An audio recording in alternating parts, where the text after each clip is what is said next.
Knowledge একাডেমিতে তোমাদের প্রত্যেককে স্বাগত জানাই।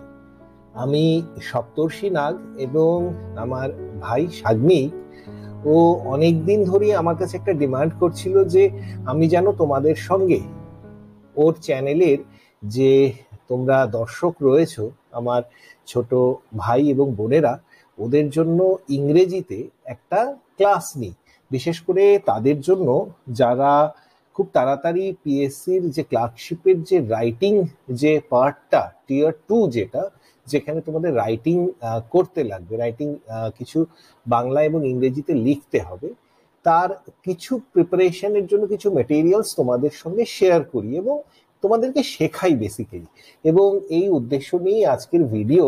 এবং আমাকে এটা বলতেই লাগবে যে আমি প্র্যাকটিক্যালি এই ধরনের ভিডিও আমি কখনোই করিনি, মানে আমি পুরোটাই আনকোরা এই বিষয়টার মধ্যে। এবং আমি নিজের চ্যানেলে, তোমরা জানো WBCS হেল্পলাইন টপার টক্স তোমাদের ভালোবাসায়, আজকে WBCS হেল্পলাইন টপার টক্সও তোমাদের প্রত্যেকের একটা ভালোবাসার জায়গা নিয়েছে, কিন্তু আমি আমার নিজের চ্যানেলেও কখনোই আজ পর্যন্ত কখনো এরকম কোনো রাইটিং এর কোনো ভিডিও করিনি। বিশেষ করে এরকম স্ক্রিন রেকর্ড করা এই জিনিসগুলোতে আমি একেবারেই আনকোরা। তোমরা দেখে থাকবে যে আমার চ্যানেলে কখনোই এরকম কোনো ভিডিও আজ পর্যন্ত আসেনি।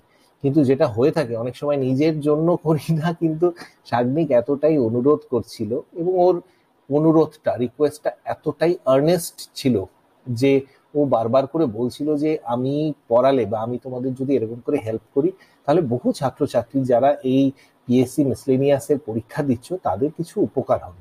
জাস্ট ওর এই রিকোয়েস্টের জন্য, মানে এই যে নিঃস্বার্থ ভালোবাসাটা ওর তোমাদের জন্য, তার জন্যই আমার এই ক্লাসটা নেওয়া।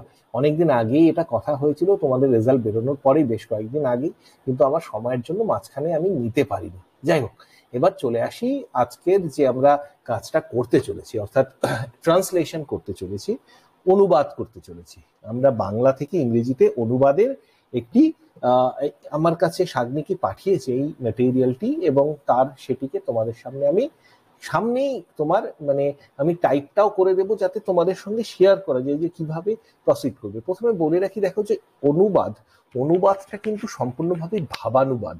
অনেকের ধারণা রয়েছে যে আমি আক্ষরিক অর্থগুলোকে অনুবাদ করে দিলাম, বা একটা সেন্টেন্সকে আমি বাক্যানুবাদ করে দিলাম, যেটাকে বলা হয় যে পুরো করে দিলাম, করে দিয়ে তুমি একটা বাক্যকে হয়তো ধরো ভার্বাটিভ, ওয়ার্ড টু ওয়ার্ড, সেটাকে তুমি ট্রান্সলেশন বা অনুবাদ করে দিচ্ছ, কিন্তু তুমি যখন পুরো নিজের লেখা পুরো প্যারাগ্রাফটা পড়বে, গিয়ে দেখবে যে একটা সেন্টেন্সের সঙ্গে আরেকটা সেন্টেন্সের মিল নেই, সামঞ্জস্য নেই, সাযুজ্য নেই, এবং এর ফলে কি হয়, খেইটা হারিয়ে যায়, ওভারঅল লেখার কোয়ালিটিটা বাজে হয়ে যায়। এর ফলে হয়তো দেখা গেল যে তুমি আক্ষরিক অনুবাদ করতে গিয়ে একটা সেন্টেন্স বা পরের সেন্টেন্সটা পারফেক্ট করেছো, কিন্তু ওভারঅল লেখাটা খুব মেকানিক্যাল হয়ে যায়। কিরকম, আমি একটা উদাহরণ দিয়ে বলছি যে আমার একটি লেখা, বাংলা লেখা, আমার যারা নন বেঙ্গলি বা বাইরের যারা বন্ধু রয়েছে, তারা, আমি যখন ফেসবুকে শেয়ার করি, এমন একটি লেখা খুব মানে প্রচুর শেয়ার হয়েছিল আর কি। তা সবাই দেখছে যে ওটা শেয়ার হচ্ছে, যারা বাংলা পড়তে পারে না তারা কি করেছে, তারা সেই কাজ, সেটাকে গুগল ট্রান্সলেশনে দিয়ে দিয়েছে, মানে ইংলিশ টু, মানে বেঙ্গলি টু ইংলিশ বা অন্যান্য ল্যাঙ্গুয়েজে করে দিয়েছে। করে দিয়ে তা গুগল যে ট্রান্সলেশনটা করে দিয়েছে একদম মেকানিক্যাল ট্রান্সলেশন, এবং তার ফলে হয়তো আক্ষরিক অনুবাদ হয়েছে কিন্তু ভাবটা একেবারেই, মনের ভাবটা প্রকাশ পায়নি। ফলে তার কাছে যে রিপ্রেজেন্টেশনটা হয়েছে সেটার মধ্য দিয়ে যে লেখার যে কারুকার্যটা, সেটা বা লেখার যে রসটা, সেটা পুরোটাই নষ্ট হয়ে গেছিল। এবং সে আমার কাছে ফিডব্যাক দিচ্ছে, মানে লেখাটা এতটাই প্রশংসিত হয়েছে, কারণটা কি, তার মানে ও তো বুঝতে পারেনি। এক্স্যাক্টলি কারণটা হলো যে ভাবানুবাদে এই রসটা কিন্তু নষ্ট হয় না। আমরা যে বিভিন্ন ইংরেজি বইগুলো পড়ে থাকি, যেগুলো বাংলাতে অনুবাদ করা হয়ে থাকে, বেশ কিছু ভালো বই রয়েছে, যেরকম যার মধ্যে কিন্তু এই অনুবাদের মধ্য দিয়ে লস্ট ইন ট্রান্সলেশন, একটা খুব সুন্দর সিনেমা রয়েছে, এই লস্ট ইন ট্রান্সলেশন এটা হয় না। এবং এর জন্য প্র্যাকটিক্যালি তোমাকে পুরো যে ছন্দটা, যে স্পিরিটটা লেখার, সেটাকে পুরোটা জুড়ে বজায় রাখতে লাগবে। তার জন্য দরকার ভাবানুবাদ।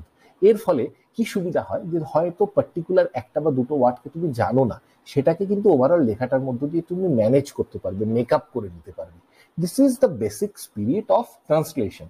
এবং ট্রান্সলেশনের সময় যেটা বললাম যে দু একটা ওয়ার্ড জানা না থাকলে কোনো অসুবিধে নেই। হয়তো এমন একটা পার্টিকুলার কোনো সেগমেন্টকে তুমি এক্স্যাক্টলি তার ফ্রেজটা কি হয়, তার ফ্রেজাল ভার্বটা কি হয় সেটাকে তোমার জানা নেই, ফলে ওই জায়গাটাকে তোমার ট্রান্সলেশন করতে অসুবিধা হচ্ছে, কিন্তু অ্যাজ এ হোল তুমি পুরো ব্যাপারটাকে দাঁড় করিয়ে দিচ্ছ। এই লেখাটার মধ্যেই আমি সেটার কিছু উদাহরণ তোমাদের সঙ্গে কিন্তু শেয়ার করব। তাহলে আমরা শুরু করতে পারি। এই লেখাটা আমি একটা করে লাইন পড়ছি এবং তারপরে তোমাদের সঙ্গে আমি তোমাদের সামনে আমি স্ক্রিনের মধ্যে কিছু লেখা দেখাবো। সকাল 7:09 সময় বিমান আক্রমণের বিপদ সংকেত বেজে উঠল। তাহলে প্রথম কথা হচ্ছে এক্ষেত্রে ক্যাচ ওয়ার্ড কি কি আছে, কিওয়ার্ড কি কি আছে। বিপদ সংকেত একটা, বিমান আক্রমণ একটা। এবার বিপদ সংকেত আমরা জানি অ্যালার্ম, বিমান আক্রমণ আমরা জানি কি এয়ার স্ট্রাইক। তাহলে এবার আমরা এরকম ভাবে লিখতে পাচ্ছি।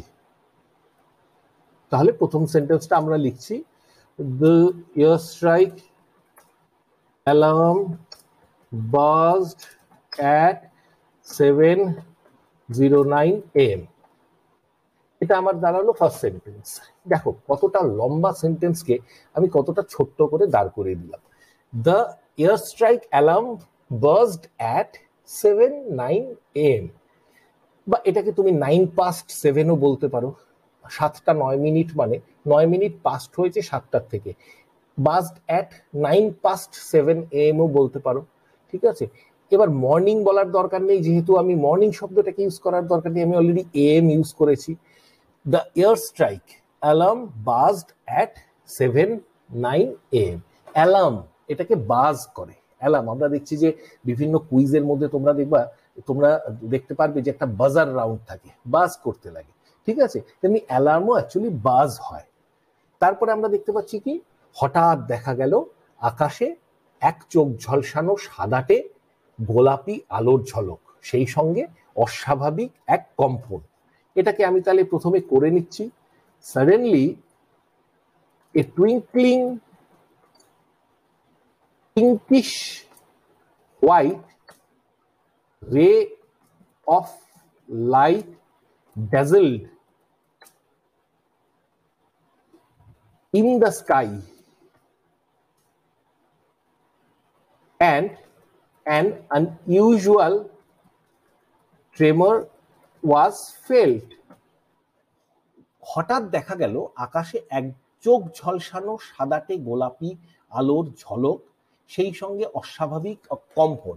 এটাও একটা লম্বা লাইন যেটাকে আমি মিলিয়ে দিয়েছি একসঙ্গে।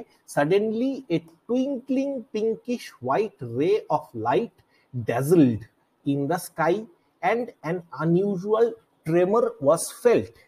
একটা কম্পন, ট্রেমর, তারপর ড্যাজলড মানে এই যে চোখ ঝলসানো ব্যাপারটাকে আমি বলেছি এই বিষয়, এটা দিয়ে পিঙ্কিশ হোয়াইট বা হোয়াইটিশ পিঙ্ক যেভাবে বলতে পারো। Twinkling pinkish white ray of light dazzled in the sky.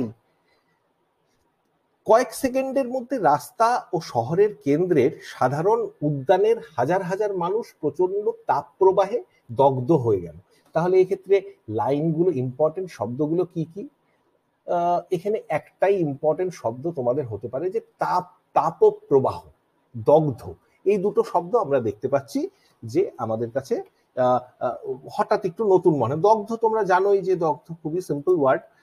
তাহলে আমি এটাকে লিখছি, যেহেতু মানে আমি নর্মালি খুব তাড়াতাড়ি টাইপ করতে পারি, এটা সামহাউ এক্ষেত্রে যেহেতু আমি মানে ভেবে ভেবে করছি বা আমার এক্ষেত্রে তোমাদের সঙ্গে শেয়ার করছি বলে মেবি আমি টাইপিং স্পিডটা একটু আস্তে করে করছি যাতে তোমাদেরও বুঝতে সুবিধা হয়। উইদিন সেকেন্ডস আমরা দেখছি, উইদিন সেকেন্ডস কয়েক সেকেন্ডের মধ্যে, এই জায়গাটাকে কিন্তু আমি পুরো আক্ষরিক অর্থে অনুবাদ করলাম। Thousands of people were burned to death by the intense heat wave in the streets and the public parks at the heart of the city. এবার দেখো, within seconds thousands of people were burned to death. এবার দেখো burned to death টা এটাকে আমরা burned তো বলতে পারি, burned বা burned to death by intense heat wave. Heat ওয়েভটা অ্যাকচুয়ালি আমি একসঙ্গে ইউজ করেছি, এরা প্র্যাকটিক্যালি এখানে আমেরিকান ইংলিশ নেয় বলে এটাকে নেয়নি, কিন্তু মানে ইউকে ইংলিশে হিট ওয়েভটা একসঙ্গে ইউজ করা যেতে পারে, কিন্তু এক্ষেত্রে হিট ওয়েভটাকে আলাদা করে এরা সাজেস্ট করছে বলে আমি হিট ওয়েভটাকে আলাদা করে দিলাম। তোমরা ইউকে ইংলিশে এটাকে হিট ওয়েভ একসঙ্গেও করতে পারো।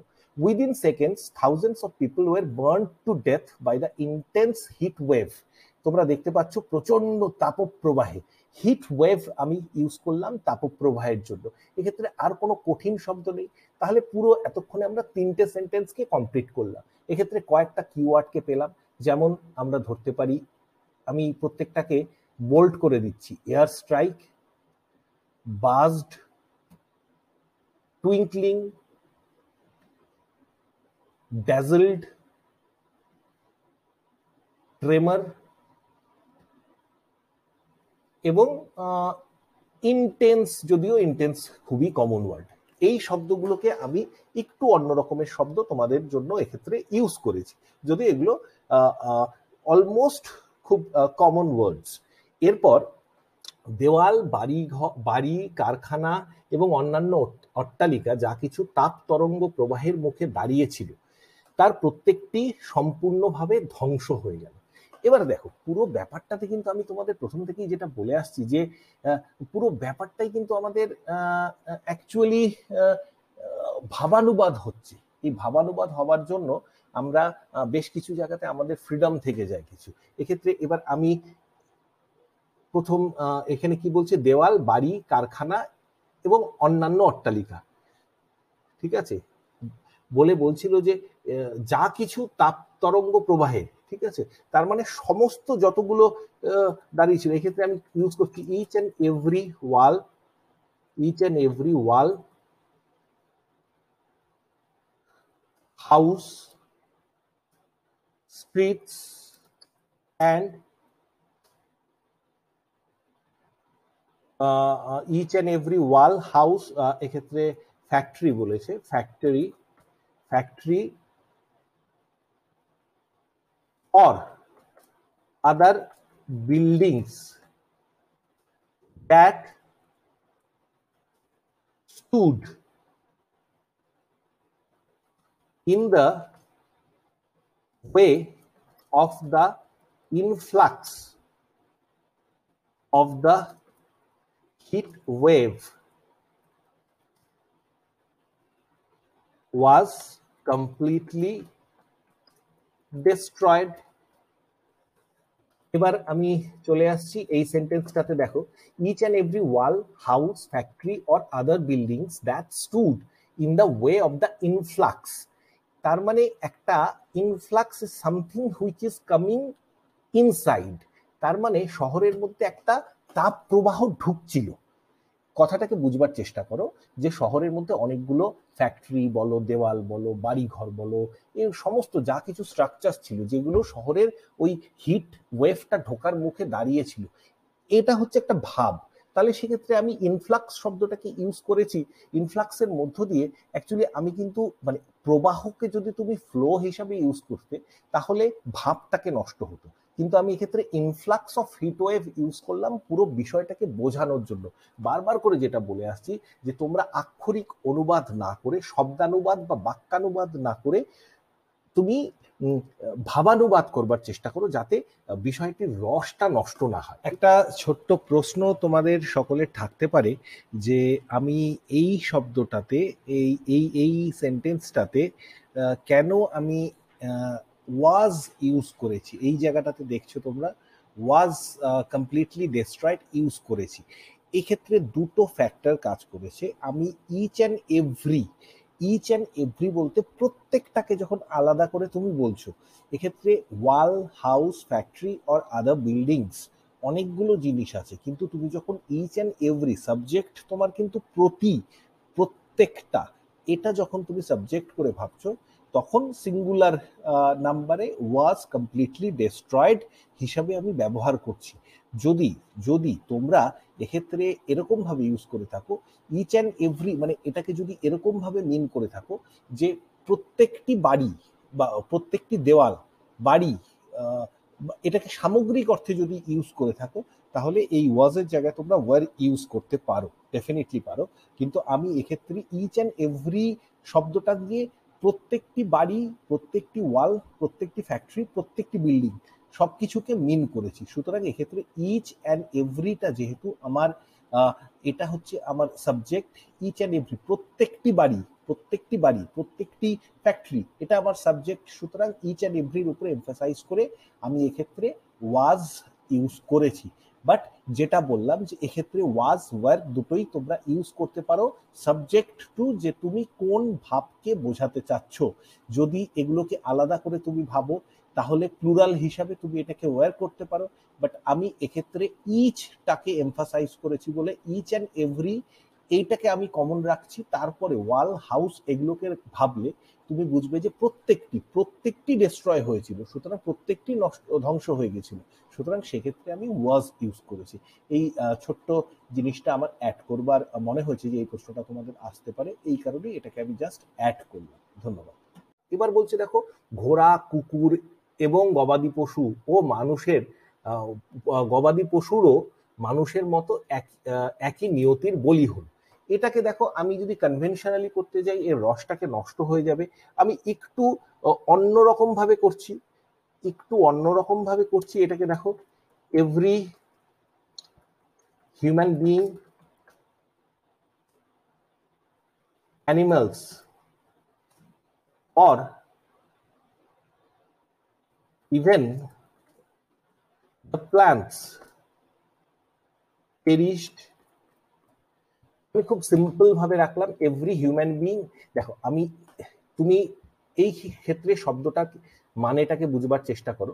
ঘোড়া, কুকুর, গবাদি পশু মানুষের মতো একই নিয়তির বলি হল, মানে আলটিমেটলি প্রত্যেকেই মারা গেল, ঘোড়া, কুকুর।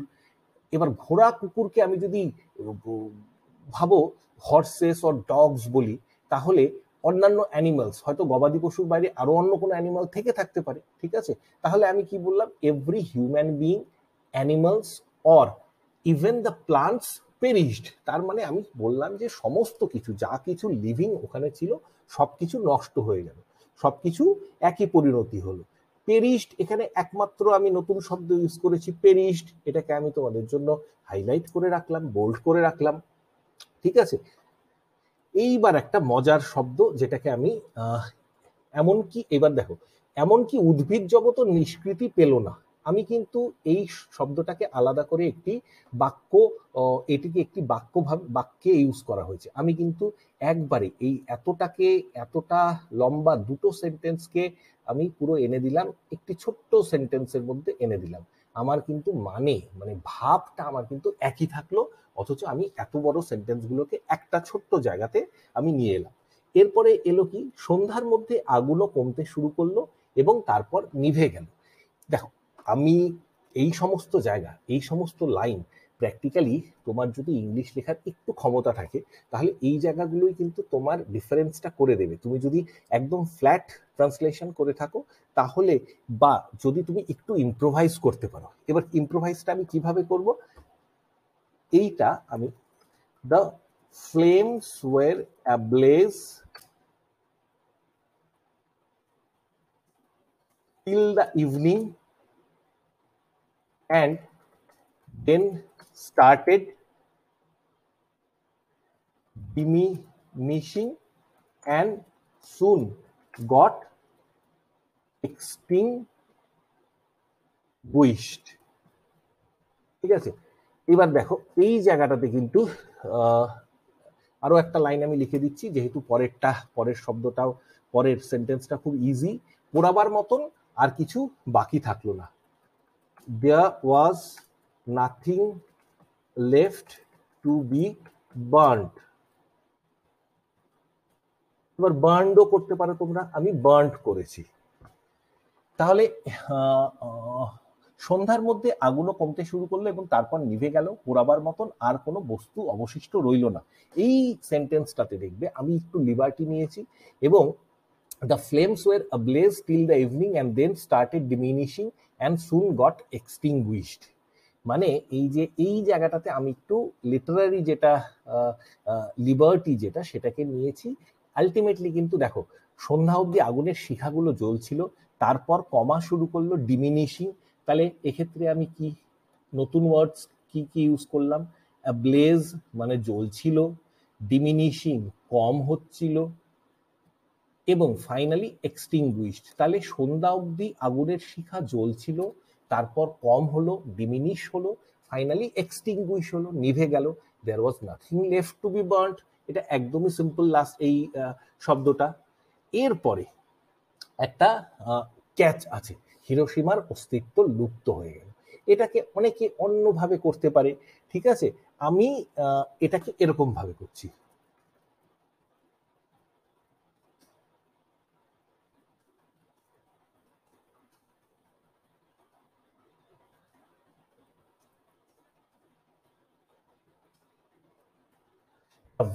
There was nothing left to be burned.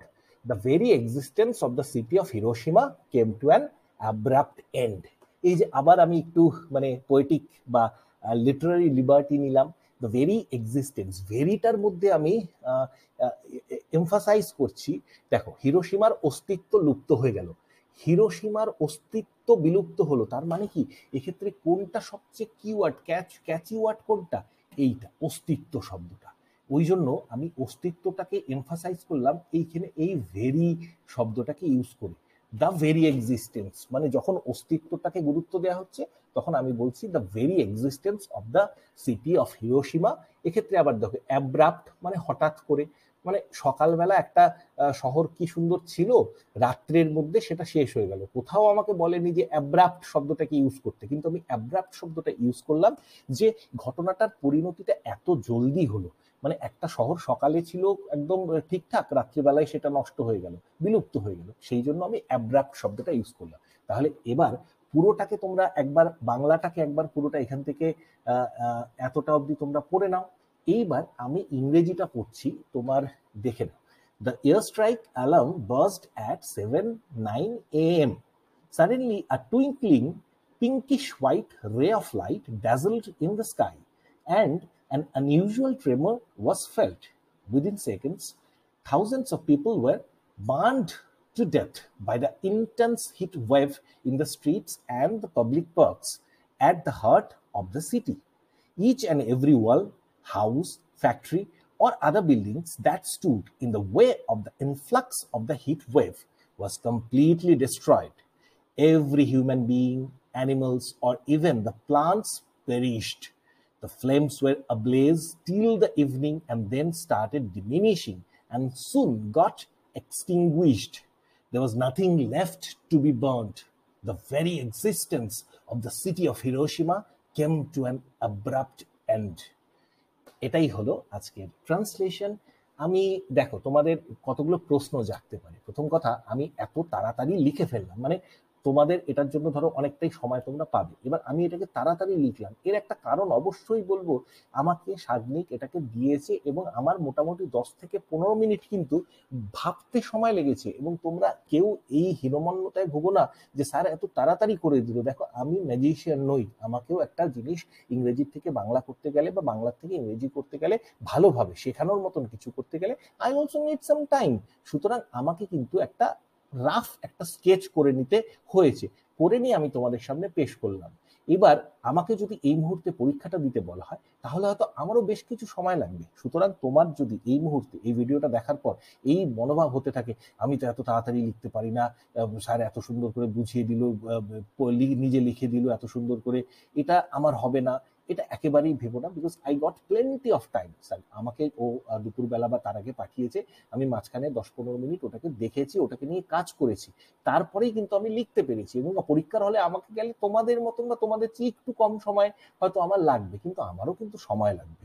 সুতরাং বারবার বলছি যে ইংরেজি ট্রান্সলেশন কিন্তু একটা মার্কস তোলার খুব বড় জায়গা, খুব ভালো জায়গা। রাদার প্রেসের ক্ষেত্রে তোমরা সামারি রাইটিং এর ক্ষেত্রে মার্কসটা কিন্তু খুব বেশি ভ্যারি করে না, মূলত এইটার ক্ষেত্রে কম্পোজিশনের ক্ষেত্রেই কিন্তু মার্কসটা ভ্যারি করে। সুতরাং তোমরা খুব সুন্দর করে ভালো করে এই ট্রান্সলেশনের প্রিপারেশন নাও, এবং যেটা আমি বারবার করে বলছি যে মানে আক্ষরিক অর্থ শব্দানুবাদ বা বাক্যানুবাদের দিকে না গিয়ে ভাবানুবাদ করে দেবে। মানে তুমি লেখাটাকে, পুরো লেখাটাকে একবার, বাংলা লেখাটাকে একবার প্রথম থেকে শেষ অবধি পড়লে, এবং তারপর ইংলিশটাকে পড়বে ভাবটা ঠিক আছে কিনা, কোনো বড় পয়েন্ট, ইম্পর্টেন্ট পয়েন্ট যেন মিস না হয় সেটা দেখবে, কিন্তু তুমি পুরো ভাবটা বোঝাতে পারলে কিনা। আমি আরো কিছু এরকম ট্রান্সলেশন তোমাদের জন্য খুব তাড়াতাড়ি নিয়ে আসবো। তোমাদের প্রত্যেককে, আমার সমস্ত ছোট ভাই বোনদেরকে অনেক অনেক ভালোবাসা, অনেক শুভেচ্ছা। যারা মেইনসে বসবে, যারা টিয়ার 2-তে বসবে, তাদের প্রত্যেককে শুভেচ্ছা। যারা বসবে না তাদেরকেও অনেক ভালোবাসা থাকলো। তোমরা জানো যে আমি সবসময় যারা পাইনি তাদেরকেও একই রকম স্নেহ বা একই চোখে দেখি। সুতরাং তোমরাও পাবে, পরের বার নিশ্চয়ই পাবে, বা অন্য কোনো ভালো পরীক্ষাতে, অন্য কোনো পরীক্ষাতে পেয়ে যাবে। সুতরাং সেটা নিয়ে আফসোস করো না। যারা পরীক্ষার জন্য, মেইনের জন্য রেডি হচ্ছে, তাদেরকে অনেক শুভেচ্ছা থাকলো। খুব ভালো করে পড়াশুনো করতে থাকো। এবং আমি সাগ্নিককে মানে অনেক ধন্যবাদ দেব যে আমার মতন একটা লোককে আর কি, মানে যে এই ধরনের মানে কোনো কাজ নিজের জন্য আজ পর্যন্ত করেনি, নিজের চ্যানেলের জন্য বা আমার নিজের বলবো না, টাপারটাক সবারই, সাগ্নিকেরও, তোমাদের প্রত্যেকের ইকুয়াল রাইট আছে চ্যানেলটার উপরে। কিন্তু আমি ওই চ্যানেলে কোনোদিন আজ পর্যন্ত করিনি। এই চ্যানেলের জন্য, ভাইয়ের কথা শুনে তোমাদের জন্য যারা পরীক্ষা দিচ্ছ, এই ভিডিওটাকে আনলাম, এবং খুব তাড়াতাড়ি আরো কিছু ভিডিও তোমাদের জন্য আনবো। খুব ভালো থাকো। কেউ যদি WBCS হেল্পলাইন টপার টক্সে সাবস্ক্রাইব না করে থাকো, ওখানে গিয়ে দেখতে পারো। ওখানে আমি স্টাডি মেটেরিয়াল একটু কম দিই, কিন্তু মাঝে মাঝে ভালো কন্টেন্ট আমার মতন করে দেওয়ার চেষ্টা করি। খুব ভালো থাকো সবাই, খুব ভালো থাকো এবং সুস্থ থাকো। ধন্যবাদ।